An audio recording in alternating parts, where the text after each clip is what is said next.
لغوی معنی لازمی آپ یاد کیا کریں۔ تو لغوی معنی دعا کا وہ کیا ہے؟ پکارنا ہے۔ اصطلاح میں دعا سے مراد اللہ تعالیٰ کو پکارنا اور اس سے مدد طلب کرنا ہے۔ چونکہ انسانی زندگی کے لیے معاملے میں مدد اور رہنمائی کا محتاج ہے، اس لیے اسے جب بھی کوئی مشکل پیش آتی ہے وہ اپنے رب کی حضور ہاتھ اٹھاتا ہے اور اس سے معاملے میں اور اس سے رہنمائی کا سوال کرتا ہے۔ دعا کے نتیجے میں اللہ تعالیٰ اپنے بندوں کی مدد کرتا ہے اور ان کی حاجات کو پورا کرتا ہے۔ بھائی یہاں صرف لفظی معنی ہے وہ پکارنا، اس کو آپ انڈر لائن کر لیں، ٹھیک ہے۔ دعا کی اہمیت۔ اللہ تعالیٰ ہمارا خالق اور مالک ہے، وہ رب کائنات ہے اور پوری نظام کائنات کو چلاتا ہے۔ وہ تمام اختیار کا مالک ہے، وہ چاہتا ہے کرتا ہے، انسان محتاج اور کمزور ہے، اس لیے اللہ تعالیٰ نے اپنے بندوں کو حکم دیا کہ وہ اپنے ہر ضرورت اور حاجت کے لیے اللہ سے دعا کرے اور ان کی دعا قبول کرے گا، ان کی مشکلات حل کر دے گا اور تمام ضروریات پورا کر دے گا۔ اللہ تعالیٰ کا ارشاد ہے وقال ربکم ادعونی استجب لکم، سورہ المؤمن میں یہی ہے کہ تمہارا رب کہتا ہے کہ مجھ سے پکارو، میں آپ کی دعاؤں کو قبول کروں گا۔ اللہ تعالیٰ ہمارا رب ہے، وہی ہمارا ہر ضرورت پورا کرتا ہے، رزق، صحت، خوشحالی اور علم سب کچھ وہی دیتا ہے، اس سے ہمیں صرف اسی سے مانگنا چاہیے۔ تمام نبی اور نیک لوگ بھی اسی سے مانگتے تھے۔ اچھا یہاں پر ایک بات میں کلیئر کر دوں کہ جو لوگ جاتے ہیں درباروں پر، آپ لوگوں نے سنا ہوگا نا، درباروں پر لوگ جاتے ہیں، اکثر مرد بھی اس طرح، خاص کر پنجاب میں بھی، عورتیں بھی خاص کر جو درباروں پہ جاتی ہیں، بابا کے پاس جاتی ہیں کہ بابا مجھے یہ دے دو، مجھے اولاد دے دو، مجھے فلاں، مجھے پیسہ، مجھے بنگلہ، یہ سارا کا سارا جو ہے نا یہ شرکیات میں وہ آ جاتے ہیں، ٹھیک ہے نا۔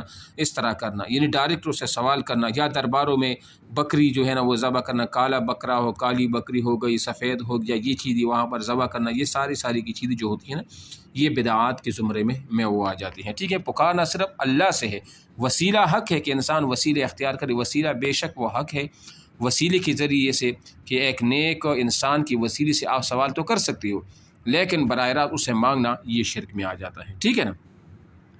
اچھا جی پیج نمبر 28 7ویں جماعت کی اسلامیات ہے، کلاس 7۔ اچھا جی، اس کے بعد ہے نبی علیہ الصلوۃ والسلام نے بھی ہر موقع پر اللہ سے دعا مانگی۔ طائف کے لوگوں نے آپ علیہ السلام کو ساتھ بدسلوکی کی تو آپ علیہ السلام نے اللہ سے دعا مانگی۔ ہمیں بھی ہر کام میں کامیابی سے اللہ تعالیٰ کو پکارنا چاہیے اور اسی سے مدد چاہیے، کیونکہ صرف وہی اپنے بندوں کی مدد جو ہے نا وہ کر سکتا ہے اور انہی تکلیف و پریشانی سے نجات دلا سکتا ہے۔ قرآن مجید میں اللہ تعالیٰ کا وہ ارشاد ہے بھلا کون ہے بے قرار کی التجا قبول کرتا ہے جب وہ سے دعا کرتا ہے، اور کون اس کی تکلیف دور کرتا ہے، اور کون تم کو زمین میں اگلوں کا جانشین بناتا ہے، یہ سب کچھ اللہ کرتا ہے، تو کیا اللہ کے ساتھ کوئی اور معبود ہے؟ ہرگز نہیں، تم بہت کم غور کرتے ہو، ٹھیک ہے نا۔ اچھا جی، آگے صفحہ نمبر 29 پر دیکھیں، جب آدمی عاجزی کے ساتھ دعا مانگتا ہے تو اس کی 3 چیزوں میں کوئی ایک ضرور ملتی ہے، یا تو اس کی مانگی ہوئی دعا قبول ہو جاتی ہے، یا اسے پیش آنے والی مصیبت دور کر دی جاتی ہے، یا آخرت میں اس کا کوئی بہترین بدلہ وہ دیا جاتا ہے۔ اب اکثر لوگ اس طرح دعائیں مانگتے ہیں، کہتے ہیں ہمارے تو کوئی دعا قبول ہی نہیں ہوتی، تو ان 3 چیزوں میں سے ایک تو ضرور ہوگی، یا تو دنیا میں قبول ہوگی، یا وہ مصیبت ٹل جاتی ہے، اور یا آخرت میں اللہ تعالیٰ اس کا بدلہ وہ دے دیتا ہے، ٹھیک ہے نا۔ دعا کی فضیلت، دعا بہت زیادہ فضیلت والا عمل ہے۔ نبی علیہ السلام کا ارشاد ہے لیس شیء اکرم علی اللہ تعالی من الدعاء، اللہ کے ہاں دعا سے بڑھ کر قابل عزت کوئی چیز نہیں۔ اور ایک جگہ فرمایا ہے الدعاء مخ العبادہ، کہ دعا عبادت کی مغز ہے، سب کچھ یہی ہے۔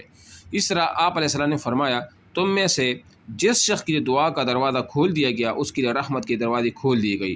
جو چیزیں اللہ تعالیٰ سے مانگی جاتی ہیں ان میں سے عافیت کا سوال کرنا اللہ تعالیٰ کو سب سے زیادہ وہ محبوب ہے۔ اللہ تعالیٰ پسند کرتا ہے کہ بندہ اس سے زیادہ دعا مانگے۔ جو بندہ اللہ تعالیٰ سے نہیں مانگتا اللہ تعالیٰ اس سے ناراض ہوتا ہے، اور بندوں سے جب مانگو تو بندہ ناراض ہوتا ہے، لیکن اللہ تعالیٰ نہ مانگنے سے ناراض ہوتا ہے۔ نبی علیہ الصلوۃ والسلام نے فرمایا انہ من لم یسأل اللہ یغضب علیہ، بے شک جو اللہ سے نہیں مانگتا اللہ اسے ناراض ہوتا ہے۔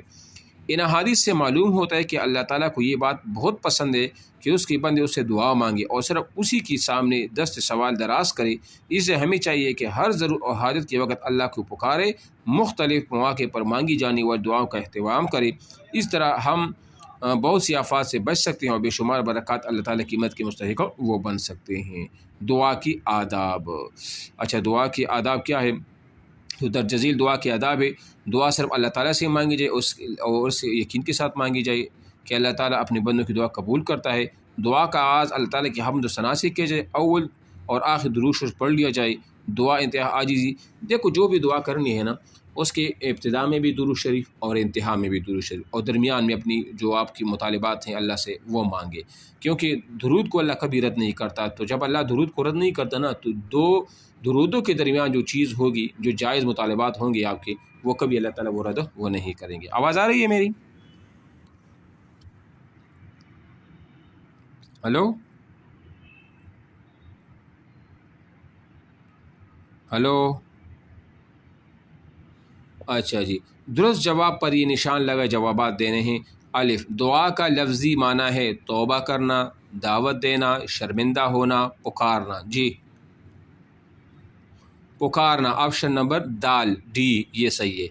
نمبر بے، نبی علیہ الصلوۃ والسلام نے اللہ تعالیٰ سے صحت کے لیے دعا کی، حضرت ابراہیم علیہ السلام نے، موسیٰ علیہ السلام نے، ایوب علیہ السلام نے، عیسیٰ علیہ السلام نے۔ ہاں جی،